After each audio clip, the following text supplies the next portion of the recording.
Guys, what's up? Welcome back to YouTube channel. So for today's video, share ko lang sa inyo tong binili ko nga pong gamit na to. So kung mahilig ka ng video okay or meron kayong mga, for example sa church, di ba may mga mic doon, gusto nyo siyang gawing wireless, ayan, meron akong ire-recommenda sa inyo para maging wireless yung mga mic nyo like this. Etong mic na to, papakita ko lang sa inyo ah. Etong mic na to, may wire yan. Ito yung wire niya. Ito, binigay lang sa akin to. Hello, Madam Yun na yan. Bigay sa akin ni Madam Yun. Ayan. So we all know maraming nagsasuggest nga nitong mic na 'to na maganda daw, ganito, ganyan, gano'n. Pero kung kayo, yung tao, for example, katulad ko, nagla-livestream ako and ayoko din nung may wire na, alam mo yun, ang hirap kasi pag may wire, especially, for example, ito, mahaba yung wire nito. So kung nilagay ko yung wire na 'to, naka-ano siya sa may buong kwan. So ayoko talaga ng may wire. Usually gusto ko ng wireless. So may binili ko, ito nga po yung binili ko. This guys. Ayan. So, ito. Transmitter siya. Ito yung UHF receiver. Ayan. Kung nakikita nyo. Ito yung ilalagay natin sa mga appliances natin. For example, sa speaker. Kung saan nyo nilalagay yung saksakan ng mic. And ito naman, yung isasaksak nyo sa pinaka-mic. For example, this one.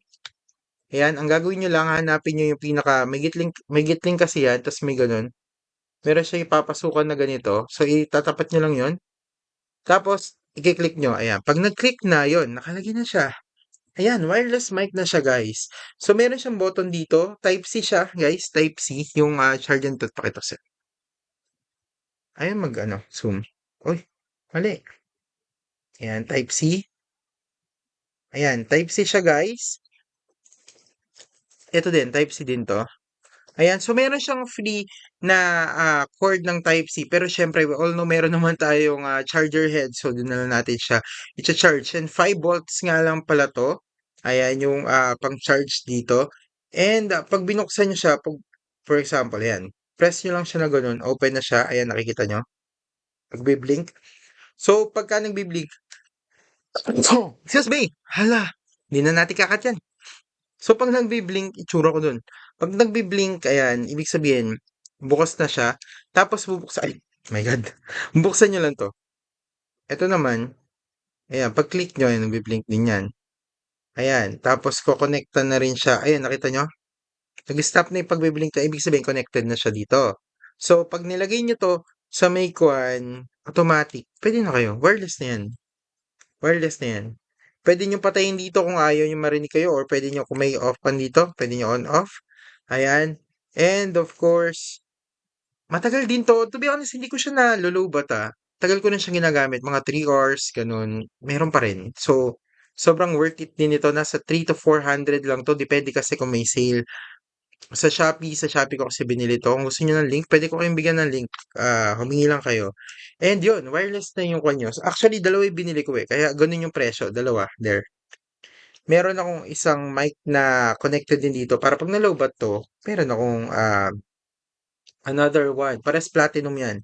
Ito binigay sa akin to ni Madam yun. Ito binili ko to dati nung nagla-live ako kasi mas much better kasi yung ganito kasi nga pagka umuulan saka pagka maingay yung paligid, yung mga kapitbahay, yung mga tumatahol, hindi niya nare-receive yung ah, mga ganong noise. So ako lang talaga yun na naririnig. Kaya much better kung nagla-livestream ka rin, kung ang tawag dito, podcast, gano'n, or ano. Pero, to be honest guys, hindi siya pwede connect sa mga ganito Ang pangit talaga ng BMA Talrec. Matagal na to eh. Sobrang tagal na nito. Ayan. So, tas nalagay pa siya kung saan saan. Kaya, ayan, puro gasgas na. Pero itong BMI 800, hindi po siya pwedeng saksakan nito guys. So, kung gusto nyong maging wireless to, hindi pwede yan kasi kailangan nito ng phantom power. Ayan, yung 48 volts. Tama ba? Wait, check ko lang para sure tayo. 48 volts. Kailangan ng 48 volts. Para dito. So, ito, naka-wire talaga to. May wire talaga dapat to na nakakonekta sa mga sound cards natin. Ganun, hindi rin siya pwedeng idirekta sa PC, sa kwan, ganun. Kailangan may phantom power muna siya.